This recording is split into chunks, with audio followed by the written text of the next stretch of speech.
سورہ العلق قرآن کی 96ویں صورت ہے، اس میں 19 آیات اور 1 رکوع ہے۔ بسم اللہ الرحمن الرحیم۔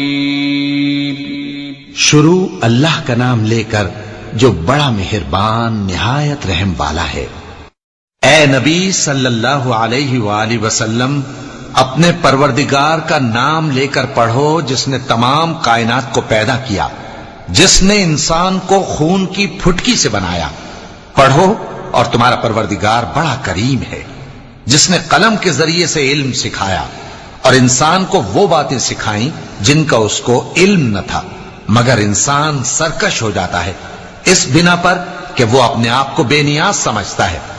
کچھ شک نہیں کہ سب کو تمہارے پروردگار ہی کی طرف لوٹ کر جانا ہے۔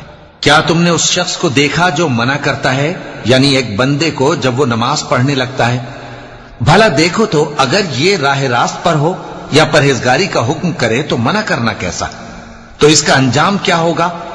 ذرا دیکھو تو اگر اس نے دین حق کو جھٹلایا اور اس سے منہ موڑا، کیا اس کو معلوم نہیں کہ اللہ دیکھ رہا ہے؟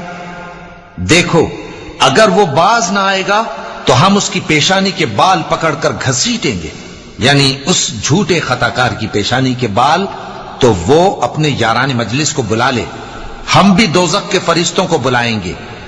دیکھو اس کا کہا نہ ماننا اور سجدہ کرنا اور اللہ کا قرب حاصل کرتے رہنا۔ چونکہ آیت سجدہ تلاوت کی گئی ہے، لہذا سامعین پر سجدہ واجب ہے۔